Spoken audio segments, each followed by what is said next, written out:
जमलेल्या माझ्या सर्व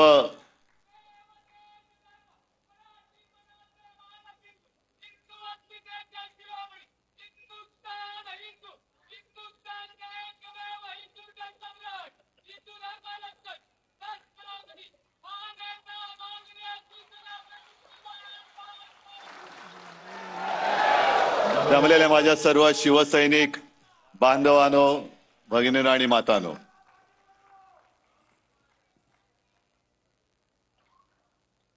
मला नाही वाटत की असं भाग्य दुसऱ्या कोणत्याही नेत्याच्या नशिबी लाभलं असेल.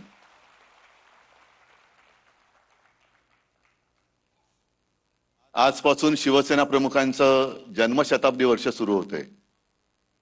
कदाचित कोणाचा गैरसमज होईल, 1926 ने 1927 हे त्यांचं जन्मवर्ष, म्हणजे पुढच्या वर्षी 100 पूर्ण होणार. आजपासून त्या जन्मशताब्दी वर्षाला सुरुवात झालेली आहे. आणि या सगळ्या काळामध्ये अनेक चढ उतार आपण सर्वांनी पाहिले, अनुभवले. मगाशी राज पण आला. आम्ही दोघांनी आमचं बालपण एकत्र गेलं. आणि एक गोष्ट खरी आहे की आम्ही वादळामध्ये खेळत मोठी झालेली मुलं आहोत. त्याच्यामुळे वादळाची कसं लढायचं हे आम्हाला कोणी शिकवण्याची गरज नाही. पण वादळाची जसं लढायचं असतं तसं वादळाची जबाबदारी खांद्यावरती पेलणं किती कठीण असतं हे ज्याच्या खांद्यावरती जबाबदारी येते त्यालाच ते कळू शकतं. आज आपल्याशी बोलताना ही सगळी वर्ष, तो सगळा काळ हा डोळ्यासमोरून जातोय. नेमकं कोणती गोष्ट सांगायची काही कळत नाही. एक गोष्ट नक्की की शिवसेना प्रमुख, म्हणजे मी नेहमी सगळ्यांना सांगतो की शिवसेना प्रमुख, हिंदू हृदय सम्राट हे सर्व जगासाठी. साहजिकच आहे, माझी ओळख माझे वडील म्हणून त्यांच्याशी पहिल्यांदी झाली. मा आणि साहेब, अर्थात साहेबांना चार चौघात आम्ही साहेब म्हणायचो. आमची वडील आणि मुलाचं नातं आणि ते नाव वेगळं होतं. अनेक जण मला आजही भेटतात आणि मला म्हणतात की कसं काय हो, कारण माझे आजोबा म्हणजे साक्षात जमदग्नीचा अवतार. असे आजोबा, त्याच्यानंतर असे वडील आणि त्यांच्या एकदम व्यक्तिमत्वाच्या विरुद्ध आमची मा. या सगळ्या वाटचालीत माचं सुद्धा योगदान फार मोठं आहे. कारण मा म्हणजे मागे एकदा नवलकर म्हणाले होते की समईची वात जी असते ना, ती शांतपणाने जळत आजूबाजूचा परिसर उजळून टाकत असते. पण तिच्यातली जी आग असते, ती आग ती स्वतः सहन करत असते. तशी माझी मा ही शांतपणाने संपूर्ण घर सांभाळत होती. आम्ही तीनही मुलं, आम्हाला कुठेही बाहेर काय चाललंय याची जाणीव होऊ न देता आई म्हणून तिची एक वेगळी भूमिका ती पार पाडत होती. त्याच वेळेला शिवसेना प्रमुखांच्या सारखा एक पती, त्याचं घर सांभाळणं, प्रबोधनकारांची सून म्हणून त्यांना सांभाळणं, हे सगळं कसं काय होतं, काय झालं काही कळत नाही.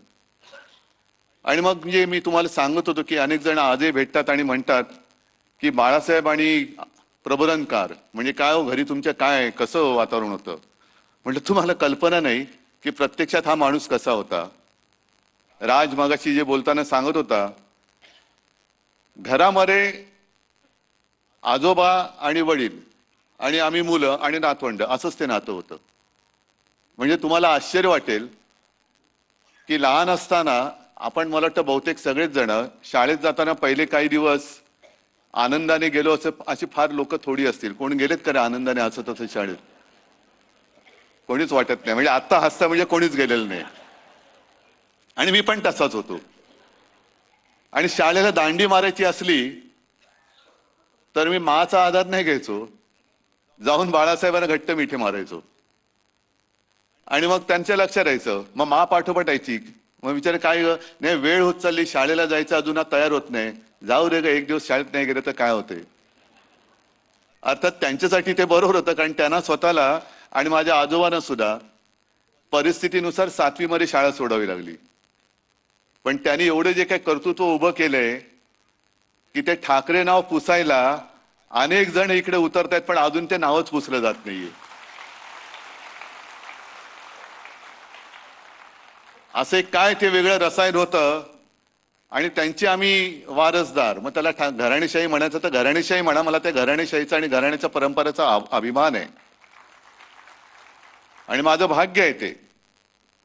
आता त्यांना म्हणजे जे विरोधक आहेत त्यांना त्यांच्या वडिलांचं नाव घ्यायला लाज वाटते, तर मी काही करू शकत नाही. आणि जेव्हा आपण महाराष्ट्राचा विचार करतो, महाराष्ट्र धर्माचा विचार करतो, तेव्हा जर का इतिहास बघितला म्हणजे अगदी फार शिवाजी महाराज त्यांच्याही आधी जर का आपण बघितलं तर गद्दारी हा विषय का आजचा नाहीये. गद्दारी हा विषय पूर्वापार चालत आलेला आहे, तो आपल्याला एक शापच लाभलेला आहे. आणि जर का असा विचार केला की जेव्हा विजय अशक्य असतो तेव्हा आपला शत्रू गद्दारांची मदत घेत असतो.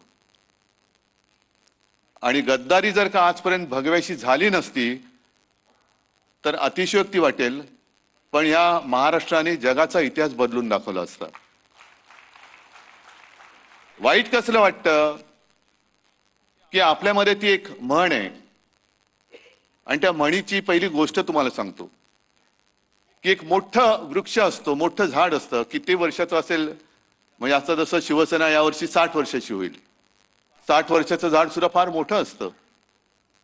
एक मोठं झाड असतं जंगलामध्ये, अनेक वर्ष अनेक पिढ्या त्याच्यावरती पक्षी घरटी करत असतात.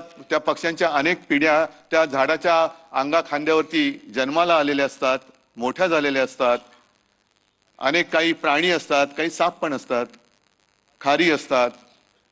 आणि एक दिवस असं येतो की हल्ली जे काय चाललंय ना, अचानक जंगलाच्या इकडे विकास, खाण, तसं खाणीचं कॉन्ट्रॅक्ट निघतं आणि तो कॉन्ट्रॅक्टर येतो आणि कुऱ्हाडीनी त्याच्या मुळावरती घाव घालायला लागतो. कारण ते झाड मध्ये येते, ते झाड जोपर्यंत आहे तोपर्यंत त्याची खाण नाही होऊ शकत. आणि तो मुळावरती घाव घालायला लागल्यानंतर संपूर्ण त्या झाडावरचे पशुपक्षी थरारून उठतात. अरे बापरे, आता काय होणार आणि आपलं काय होणार यापेक्षा या झाडाला किती वेदना होत असतील. मग त्यातले काही पक्षी त्या झाडाशी संवाद करतात की अरे दादा, तुला खूप वाईट वाटत असेल ना, यातना होत असतील ना रे. ते झाड म्हणते यातना होत आहेत, ते घाव बसतायत, त्याच्या यातन्या वेगळ्या आहेत, पण हा जो कॉन्ट्रॅक्टर, हा जो व्यापारी आलेला आहे, व्यापारी, तो ज्या कुऱ्हाडीने माझ्या मुळावरती घाव घालतो त्या कुऱ्हाडीचा दांडा सुद्धा माझ्या लाकडापासून बनवला गेलाय, त्याचं जास्त दुःख होतंय.